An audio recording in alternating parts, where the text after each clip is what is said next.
మీరు చూస్తున్నారు YVN news. మా న్యూస్ మీకు నచ్చితే లైక్ చేయండి, షేర్ చేయండి, సబ్స్క్రైబ్ అవ్వడం మాత్రం మర్చిపోవద్దు. అందరికీ నమస్కారం. ఈరోజు ఈ పట్టదారి పాస్పోర్ట్ డిస్ట్రిబ్యూషన్ మరియు సైకిల్ డిస్ట్రిబ్యూషన్ కార్యక్రమానికి వచ్చేసిన గౌరవ రెవెన్యూ శాఖ మంత్రి గారు, గౌరవ ఇన్ఛార్జ్ మంత్రి గారు, గౌరవ హోంశాఖ మంత్రి గారు, గౌరవ ఎంపీ గారు, అలాగే పెద్దలందరూ కూడా నమస్కారాలు. రాష్ట్ర వ్యాప్తంగా 2వ తారీఖు నుంచి 9వ తారీఖు వరకు రెవెన్యూ డిపార్ట్మెంట్ తరఫున రైతులందరూ కూడా పట్టదారి పాస్పోర్ట్లు ఇవ్వడం జరుగుతుంది. కొత్త రాజముద్రతో కొత్తగా ఇవ్వడం జరుగుతుంది.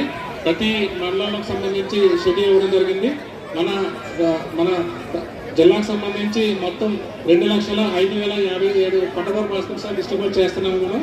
అలాగే ఈరోజు హైదరాబాద్ కాన్స్టిట్యూన్సీ సంబంధించి లాంఛనంగా గౌరవ రెవెన్యూ శాఖ మంత్రి అలాగే ఇన్ఛార్జ్ మంత్రి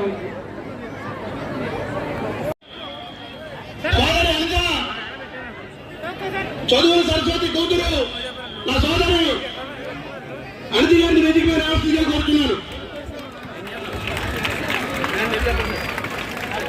అలాగే తాటి బాబు గారు రాష్ట్ర హౌసింగ్ కార్పొరేషన్ చైర్మన్, అలాగే కోట్ని బాలాజీ గారు డిసిఎంఎస్ చైర్మన్, అలాగే తాతారావు గారు డిసిసిబి చైర్మన్, శ్రీమతి విజయకృష్ణన్ ఐఏఎస్ కలెక్టర్ గారు, అలాగే